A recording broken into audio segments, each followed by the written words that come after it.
Լավագույն վարժությունները բոլոր մկանների համար, մաս 10-րդ, ուսեր։ Ուսի մկանները 7 մասեր ունեն, որոնք տարբեր ներքին լծակների երկարություններ ունեն։ Սակայն մարդիկ հիմնականում ուսի մկանները բաժանում են 3 հատվածի՝ դիմացի, կողքի ու հետևի դելտա։ Ուսի դիմացի դելտան աշխատում է համ երբ մենք թևերը մարմնի կողքից վերև ենք բարձրացնում, համ երբ թևերը մարմնի դիմացում են բարձրանում։ Երբ որ արմունկները մարմնի կողքին են, ուսի դիմացի դելտան ունի ամենալավ լծակը մոտ 105 աստիճան անկյունից վերևում։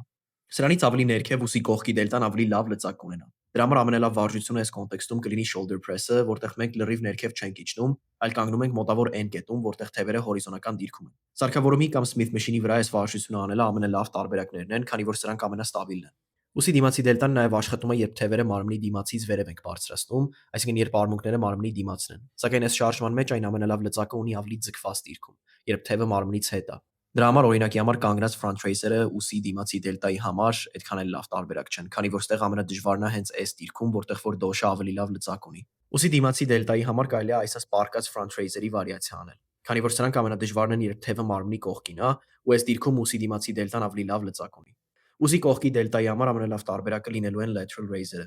Իմ սիրած վարիացիան այդ S սարքավորումն է, որտեղ տաստակները ու արմունկները չեն աշխատում, ինչը կարա ավելի լավ ակտիվացիայի մակարդակի բերի թիրախային մկանում։ Եթե ժամանակը քիչ է կամ ուղղակի ուսերը շատ մեծ պրիորիտետ չեն ձեր համար, կարաք shoulder press անեք, որտեղ մինչև վերջ ներքև եք իջնում։ Ու այս լավ կաշխատացնի համ ուսի դիմացի, համ կողքի դելտան։ Ուսի հետևի դելտայի համար յուրաքանչյուր հորիզոնական ձգումի վարիացիա լինելու է շատ լավ տարբերակ, քանի որ այս շարժումների մեջ ուսի հետևի դելտան բոլոր մկաններից ամենալավ ներքին լծակը ունի, ինչը նշանակում է, որ ուղեղը առաջնահերթ S մկանն է ակտիվացնելու ու այն շատ բարձր ակտիվացիայի մակարդակի է հասնելու անկախ մեջքի մկանների աշխատանքից։